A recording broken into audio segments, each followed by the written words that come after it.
Ever feel like you're running on autopilot? Like you're just going through the motions? I actually was just thinking about that the other day. It makes you wonder, what if we're more like machines than we realize? Whoa, okay, hold on. Where are we going with this? Today's deep dive is going to get a little weird. We're talking about the idea of humans as biological robots. Biological robots, huh? Sounds like a sci-fi movie. It does, right? But here's the thing. We're not just making stuff up. We're looking at real observations. Stuff from history, biology, even philosophy. Okay, I'm intrigued. But how do you even begin to approach that concept? I mean, where's the starting point for a deep dive like this? Well, let's start with something we can all relate to. Human diversity. Think about it. We've got people of all different shapes and sizes, right? Right. Different cultures, different adaptations to different environments. Absolutely. And this source we're looking at today makes this point about distinct human populations. Like Asian, Middle Eastern, Russian, all these different groups. Yeah, exactly. And each one has its own unique set of physical and cultural traits. It's almost like they're different models of the same machine. Okay, I see where you're going with this. Like each model is tailored for a specific purpose. Exactly. Like imagine the Russian model is built for colder climates, right? Yeah, makes sense. Thicker skin, maybe, or a slower metabolism to conserve energy. And then the Middle Eastern model is designed for the desert. Right, adaptations for heat, water conservation, that sort of thing. Exactly. And then the source kind of takes it a step further. How so? Where it talks about how these adaptations, these design features, could be seen as evidence for a designer. Whoa, hold on. A designer? Like, are we talking about intelligent design here? Well, the source doesn't explicitly endorse intelligent design, but it does raise the question. If we were designed, what does that say about the designer's goals? That's a pretty profound question. It is, right? Yeah. Like, were we created just to survive?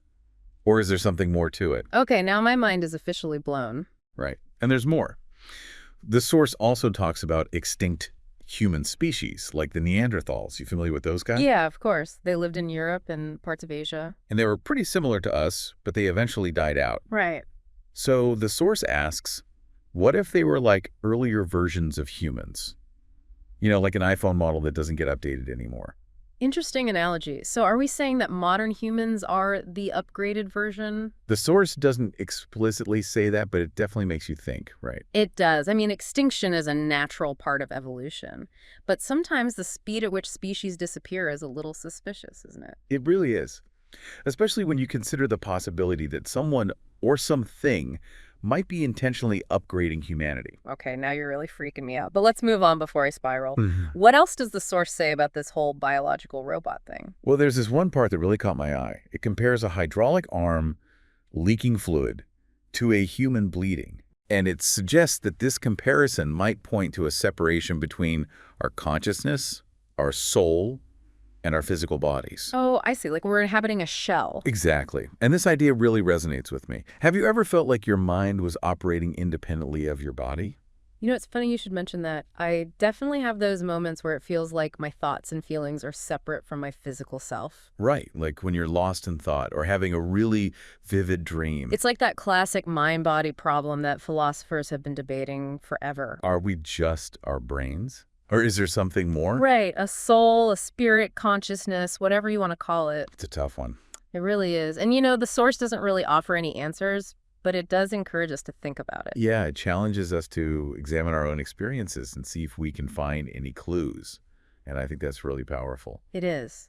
And speaking of powerful, the source ends by dropping this bombshell. If humans were created, who or what created us? I know, right? It leaves that question totally open-ended. And it's a question that's plagued humanity since, well, forever. Are we the product of some grand design? Is there a higher power pulling the strings? Or are we just a cosmic accident? I mean, the possibilities are endless, aren't they? Aliens, super advanced AI, who knows? Exactly. And honestly, we may never have a definitive answer. But that doesn't mean we should stop searching for meaning and purpose. That's a good point. Even if we are biological robots, we still have the capacity to question, to explore, to seek truth. Absolutely. And maybe, just maybe, if we can understand the code that drives us, we can rewrite it. Rewrite it. What do you mean by that? Well, think about it. If our behavior, our thoughts, our feelings are all just products of some underlying code. Then maybe we can change that code to create a better future for ourselves, for humanity as a whole. Exactly. We could eliminate things like war, poverty, suffering. Wow, that's a powerful thought. It is, isn't it? So we started by talking about human diversity, and now we're imagining rewriting the very code of humanity. This deep dive has been quite a journey. What do you think, listener?